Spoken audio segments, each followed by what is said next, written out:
en la conversación la gente se podrá dar cuenta tu relación con el tema que nosotros decidimos para este próximo número, que es tradición, es el concepto de tradición. No por casualidad, sino que es un número que va a salir en septiembre, por lo tanto es bastante pertinente para lo que se supone que es nuestro mes de las tradiciones. Hartas tradiciones ahí. Claro, pero yo antes quería partir preguntándote, tú eres antropólogo social,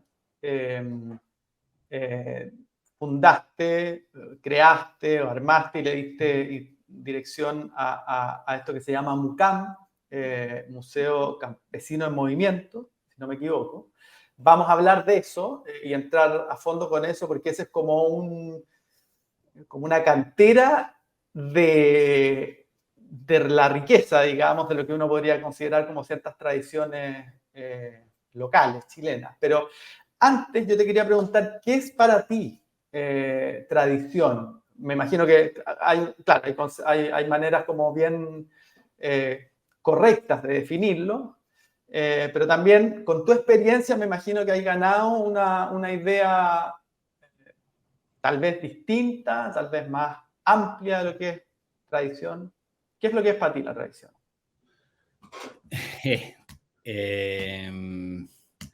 Una buena pregunta, no tengo ninguna respuesta como automatizada, pero Mejor. quizás... ¿Ah? Mejor, digo. Voy a abrir chat GPT, GPT, ya no sé cómo se dice. No, mira, tradición, yo primero la vincularía como con palabras que suenan parecido o que empiezan con T, como transmisión o como traducción o como traición, digamos, como creo que la palabra tradición juega como con estos otros conceptos, ¿no? Que tienen que ver con cómo se perpetúa algo, cómo se transmite, ¿no? Digamos, cómo eso se traduce en el tiempo a las personas a las cuales se transmite, ¿no?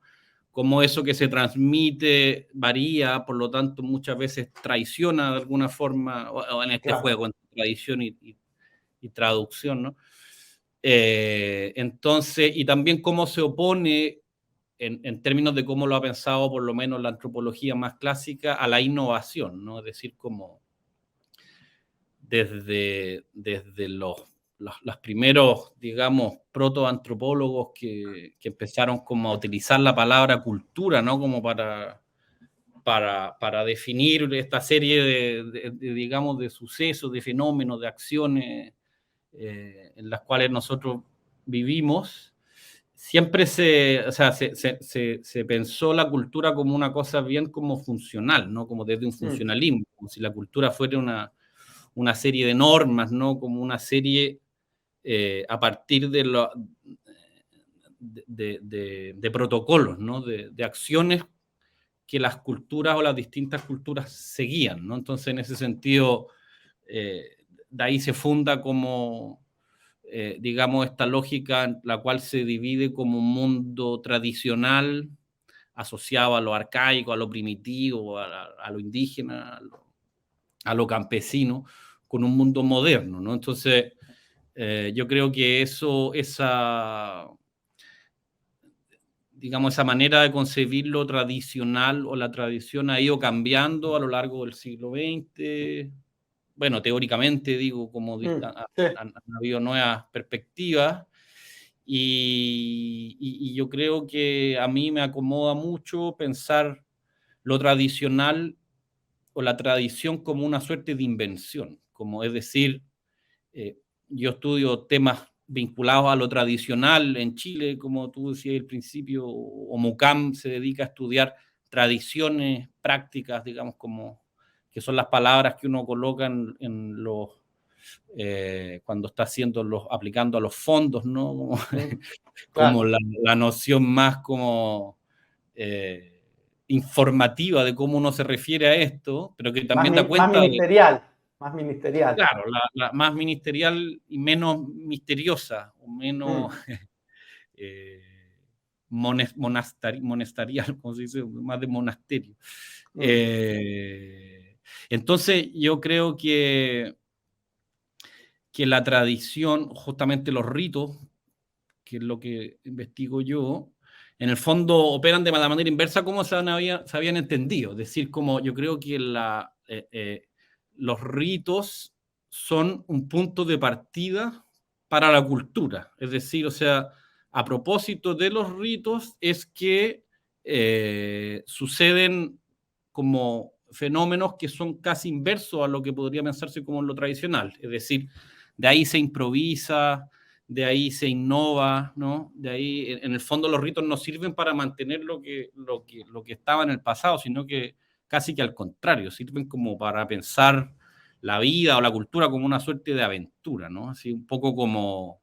Un poco lo que como pasa con las canciones también. Las canciones claro, o sea, van variando claro. sutil o menos sutilmente, por lo tanto se están siempre reinventando. Pienso incluso en las canciones de niños, digamos, las Claro, canciones de o el, campo. el jazz o el free jazz sería como un ejemplo interesante como para pensar esto, ¿no? Digamos, como en esa paradoja del free jazz, digamos. Si jazz Mm. ya es algo como libre o digamos que está, digamos, sujeto a que desde ahí se improvise, bueno, ¿qué es lo que es libre sobre eso? Algo Sí, así. sí. Oye, ¿y de dónde nace Mucam? O sea, te lo pregunto porque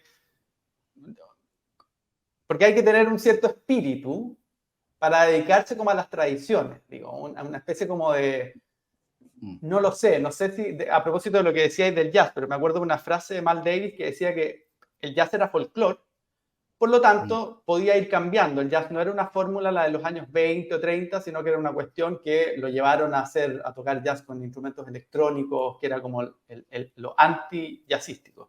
Pero él decía que el otro era como una visión romántica, muy como nostálgica, digamos, mm. de las tradiciones. Y tenía algo como él que rompía incluso con su propio ejercicio de ir cambiando y siempre estaba como un paso más adelante. Entonces, pienso que ese amor como a lo tradicional de dónde proviene, no todo el mundo lo tiene, Mm. digamos, de conservar, de hacer el ejercicio de recopilar, que es una cuestión que ustedes han hecho de manera bien extraordinaria con Buscando.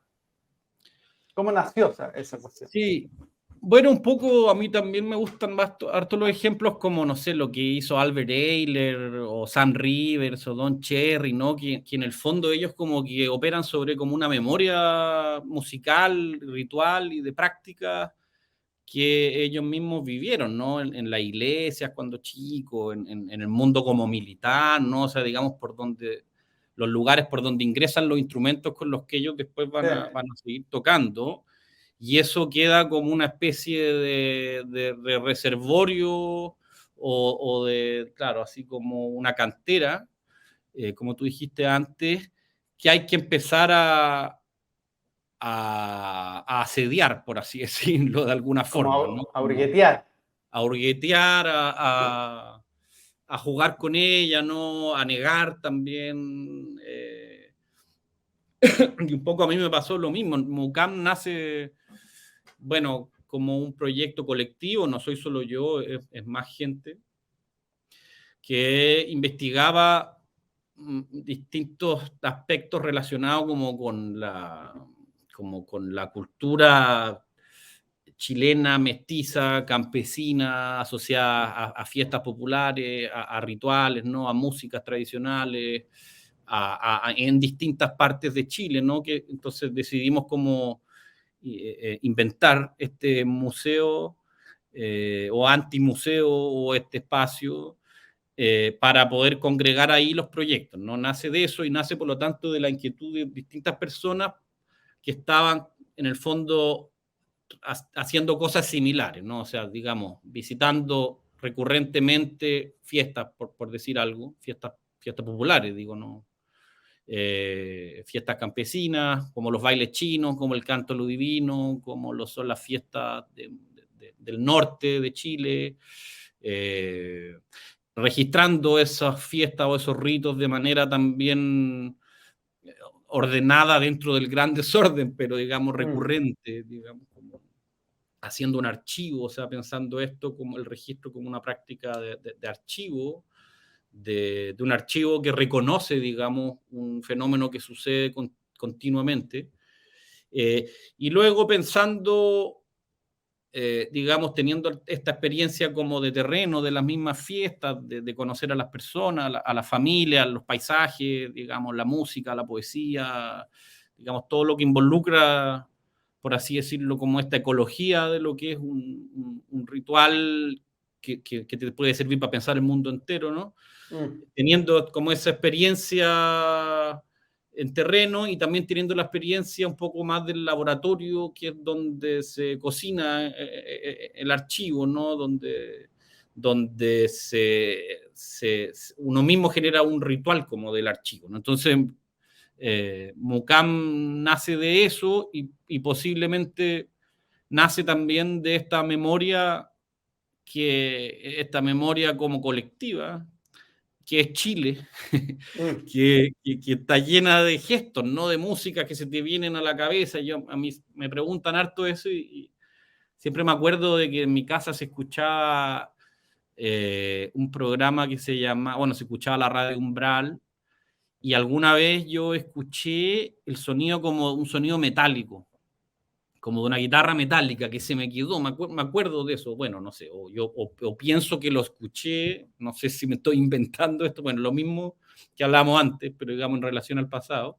Y era un Y guitarrón. luego, claro, que yo después creo que debe haber sido un guitarrón, y después alguna vez agarré un cassette en mi casa y algo que me encantó y no sabía qué era, mi mamá tampoco, y le fui a preguntar a un vecino y me dijo que era Bach, pero además eran como no sé, las invenciones, pero tocadas también en una suerte de clavicordio, otro sonido metálico, y yo como que vinculé esas dos cuestiones.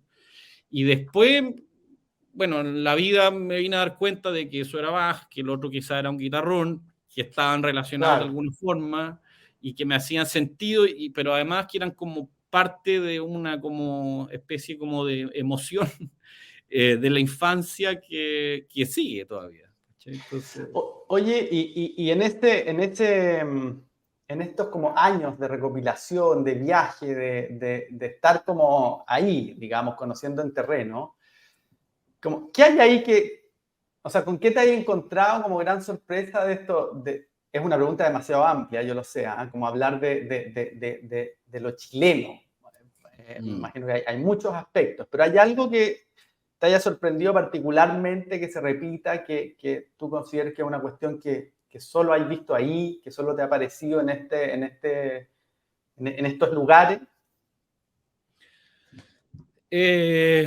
Sí, hartas cosas, pero yo creo que principalmente es como la noción como de autonomía, o sea, es decir, como que esto que se le llama tradiciones o prácticas o lo patrimonial, por ponerlo ya en términos más institucionales, ¿no? Como lo que son las fiestas, las comidas, es algo que los pueblos, digamos, las comunidades, las personas, las familias,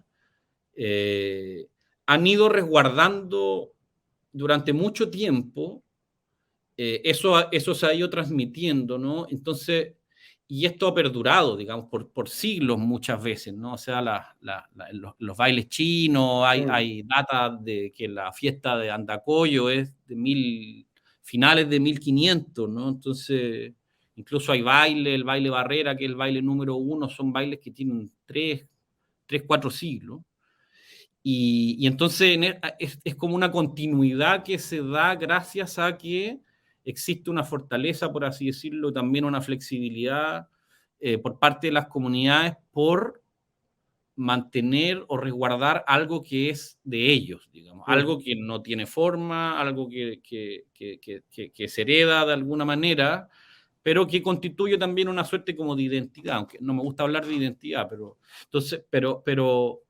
hay como una suerte de autonomía, digamos. Hay un discurso ritual, hay una memoria, hay un poder, digamos, hay una devoción, hay una forma de entender el mundo, de trabajar, de alimentarse, de viajar, de entender la naturaleza, los astros, ¿no?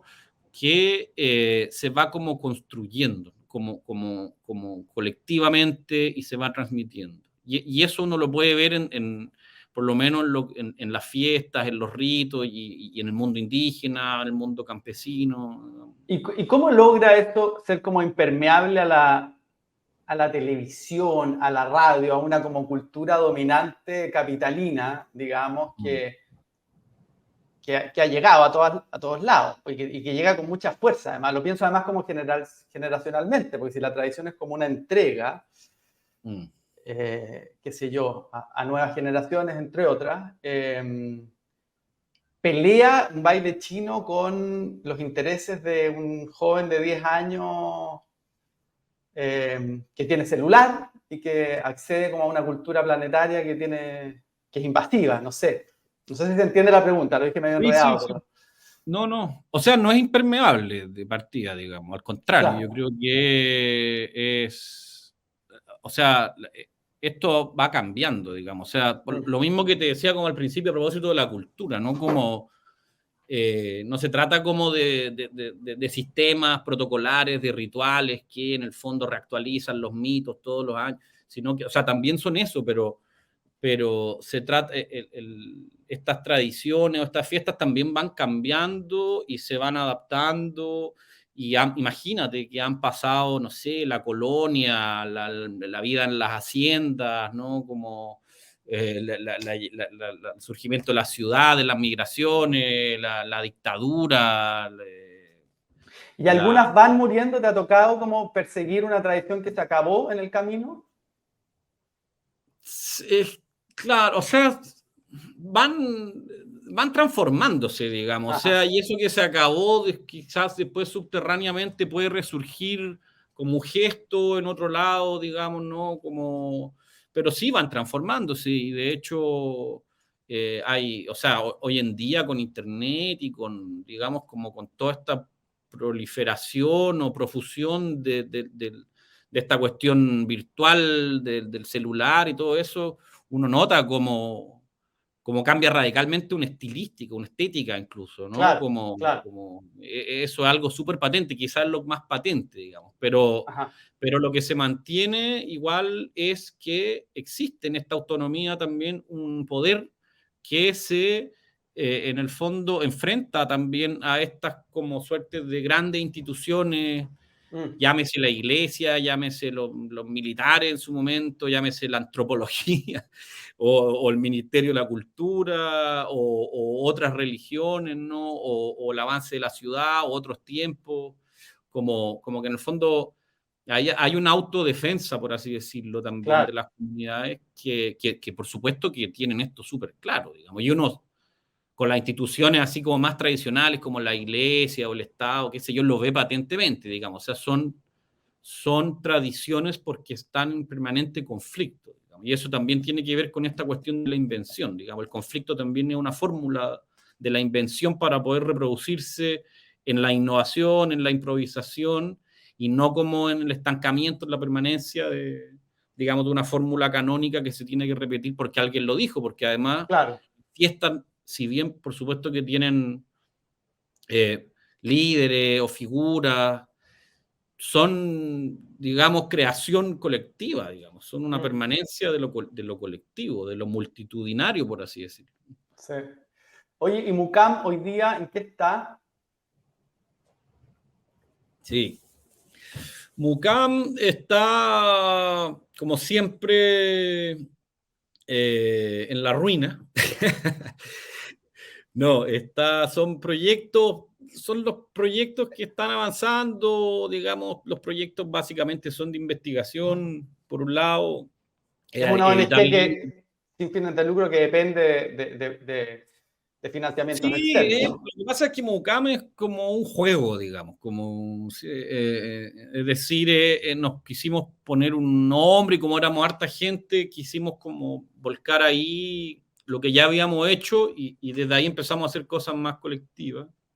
Entonces eso, bueno, ahora hemos estado actualizando la página y ha sido increíble ver igual la producción, o sea, porque en el fondo nos hemos como autoeditado y tenemos, no sé, miles de páginas escritas sobre este tipo de cosas. Entonces, por un lado, es hacer libros, discos.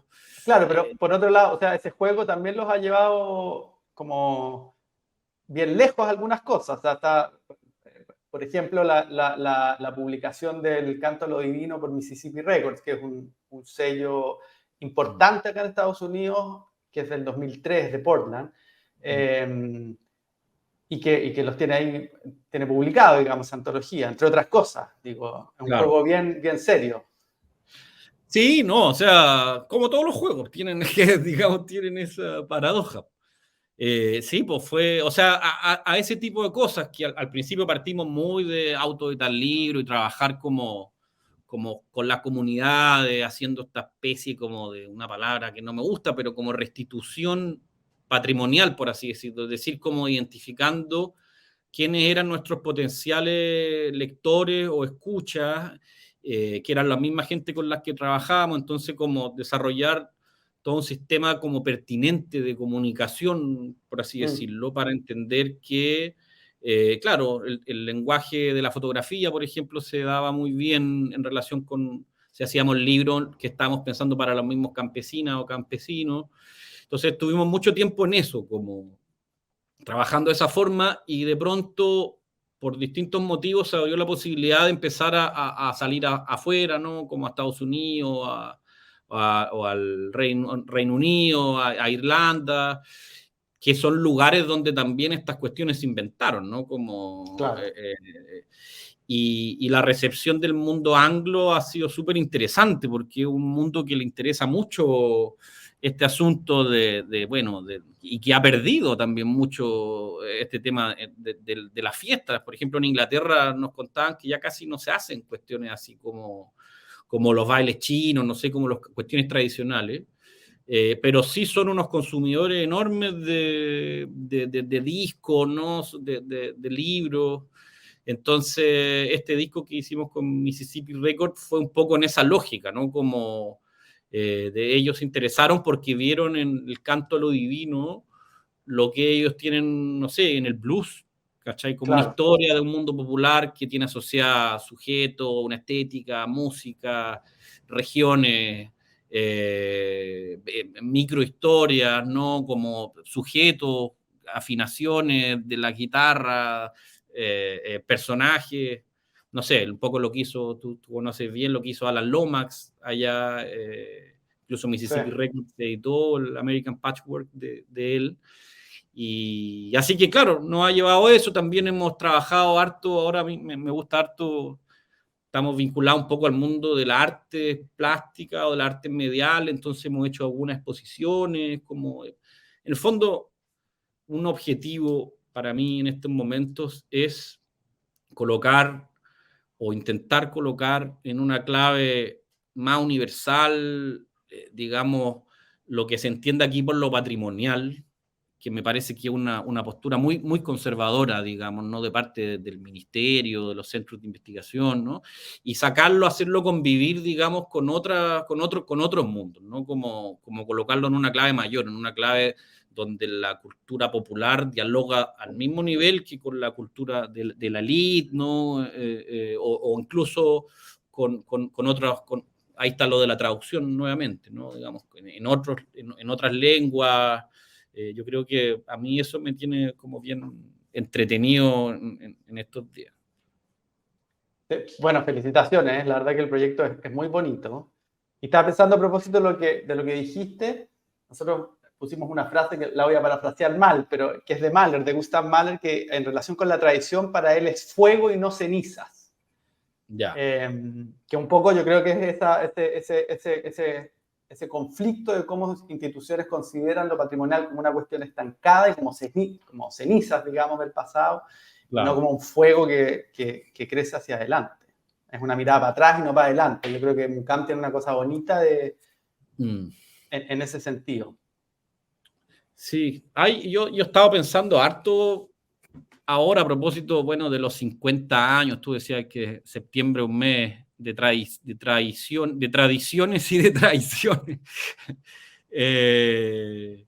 Y a propósito de las fiestas, ¿no? Como nosotros vamos como Mucam, algunos miembros, todos los años a muchas, pero hay fiestas con las que uno tiene más feeling o como, no sé, se incorpora más, incluso empieza a ayudar a coordinarlas, ¿no? Entonces, hay una fiesta que se realiza de canto a lo divino en el Tebal, en Salamanca, en el río Chalinga, que la hace don Rosendo Vargas, que es una fiesta muy antigua, en una casa muy antigua, y que ahí también, como tú dices, se estaba como perdiendo la tradición porque se habían acabado los cantores, ¿no? Entonces empezamos a ir y empezamos a llevar cantores, cantoras de todos lados, y la fiesta se ha ido como recomponiendo, digamos, como se ha ido transformando. Y ahí todos los años se hacen en una pieza de la casa que es de adobe antigua, con un altar precioso, y había un caballero, don Claudio, que era el encargado de llevar el fuego al brasero. Era como su función, bueno, aparte de otras, pero como él era el encargado del fuego, a propósito de lo que tú dices del fuego. Y era un gesto súper humilde también, o sea, esta cosa de tener pasar toda la noche cantando, llega el brasero, el fuego se constituye como justamente en esto que da como un calor que permite que la tradición, digamos, siga. Bueno, y este caballero se murió el año pasado. Y bueno, volvimos y fue triste y eso son cosas que pasan en las fiestas, ¿no? A propósito de estos ciclos, ¿no? De la muerte, de la vida, muere gente, nace, se transforma. Y de repente yo este año estaba en la fiesta y miraba al altar y vi que habían puesto una foto de él, chiquitita, al lado de otras fotos que estaban y me sobrecogió mucho como esta forma de perpetuar la memoria de una manera como tan humilde, tan sencilla, digamos, con una foto solamente, y pequeña, como con un gesto, y lo ligo con la cuestión de los 50 años, y como con toda esta reflexión sobre la memoria que en el fondo, en el mundo campesino, en el mundo indígena, en el mundo tradicional, pero que no es una buena palabra, existe como una especie como de respeto por un silencio de la memoria también. O sea, es decir, como lo que acompaña a la cultura también es una cosa como media fantasmal, como media silenciosa, digamos, como esta donación que son las fiestas, que son los ritos, son una donación a ese silencio también, como hay un respeto asociado a esa cosa. Y que creo que hoy en día nosotros vivimos en una neurosis, ¿cachai? Como colectiva total, en donde hay que conmemorar todo, y por supuesto que hay que conmemorar, digamos, hechos que son, que no tienen para mi gusto doble lectura, ¿no? Pero en esta como lógica de la monumentalización, en esta cuestión neurótica, creo que también, no sé, a mí me pasa que yendo a estas fiestas me cuenta que ahí no hay no existe esa neurosis, no sé por qué, digamos, pero yo creo que es porque las personas, en el fondo, lo que te decían, son autónomas, es algo de ellos, que está ahí y que lo valoran y que lo respetan y que en el fondo hace que esto persista.